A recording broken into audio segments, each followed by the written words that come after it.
बस दिन 15 रह गए हैं और दिन 15 के बाद मित्रां दा ना चलदा।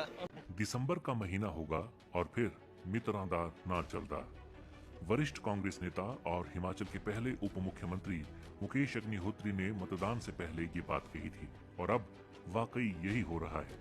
नतीजे आए 3 हफ्ते हो चुके हैं और हिमाचल प्रदेश में वाकई मित्रादा ही ना चल रहा है।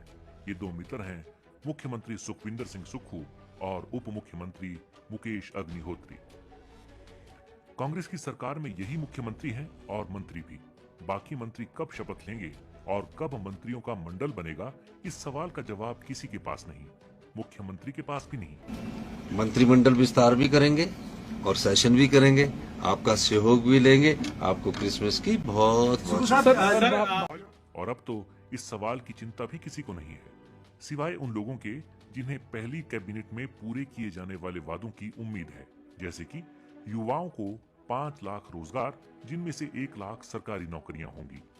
दूसरा है महिलाओं को हर महीने 1500 रुपए देने की शुरुआत और तीसरा कर्मचारियों के लिए ओल्ड पेंशन की बहाली।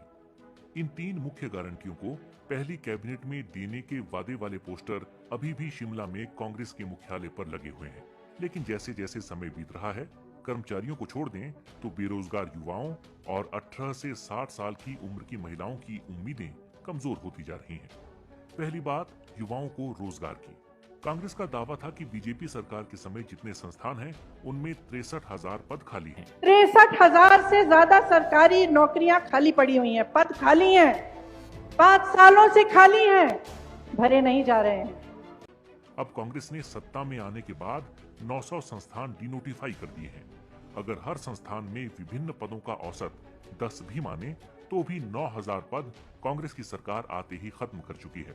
साथ ही सरकार बनने के दूसरे ही हफ्ते में हमीरपुर कर्मचारी चयन आयोग में पेपर बिक्री का मामला सामने आने के बाद भर्तियों पर अस्थायी रोक लग चुकी है।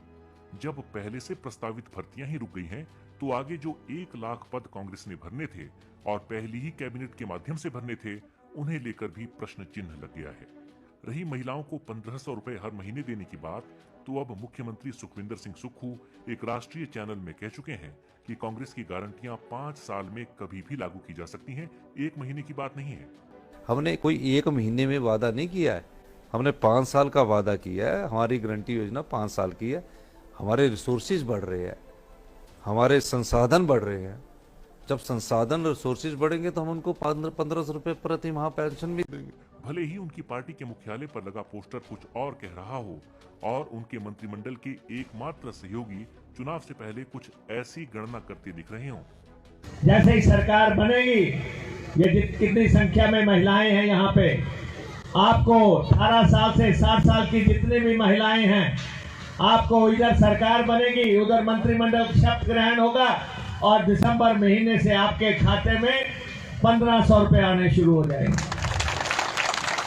एक लड़की 1500 रुपया, दूसरी लड़की 3000 रुपया, एक बहू 4500 रुपया, एक सास 6000 रुपया।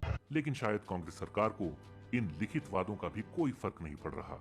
वादा था दिसंबर से हर महीने 1500 रुपए आने का, लेकिन अब जनवरी का महीना आ रहा है।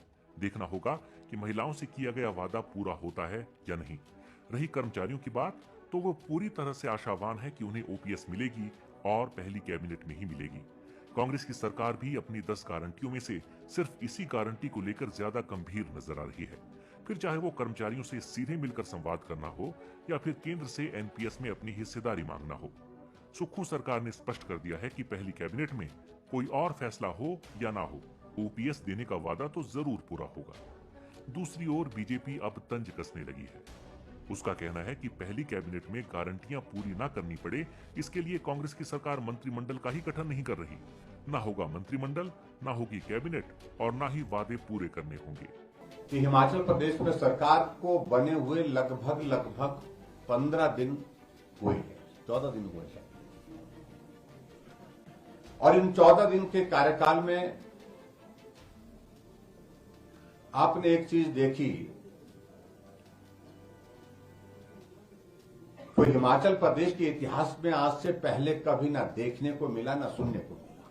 लेकिन मुख्यमंत्री और उप मुख्यमंत्री कह चुके हैं कि ये फैसले तो वो दोनों ही मिलकर कर सकते हैं। तो फिर सवाल उठता है कि अब तक क्यों नहीं किया गया। जवाब है, घोषणा करने से पहले किसी भी तरह का कैलकुलेशन शायद नहीं किया गया था। अब देखा जा रहा है कि गारंटियों को पूरा करने के लिए कितने फंड की जरूरत होगी और वो फंड कहां से आएगा।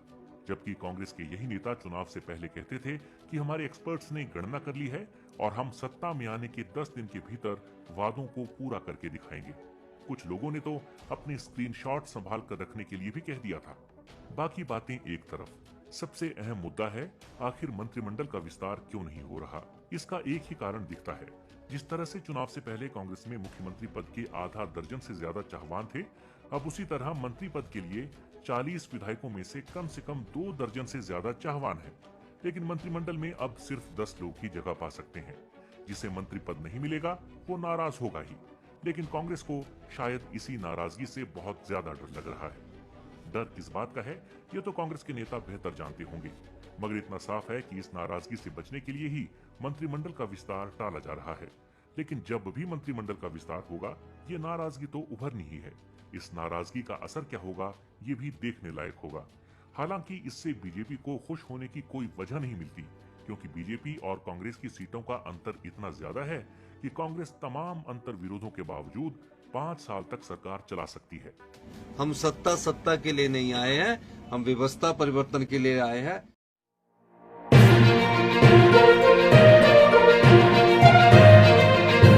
हमसे जुड़े रहने के लिए हमारे YouTube चैनल को सब्सक्राइब करें और नई वीडियो की नोटिफिकेशन के लिए बेल आइकॉन को दबाएं। अगर आप ये वीडियो Facebook पर देख रहे हैं तो लाइक जरूर करें और ज्यादा से ज्यादा शेयर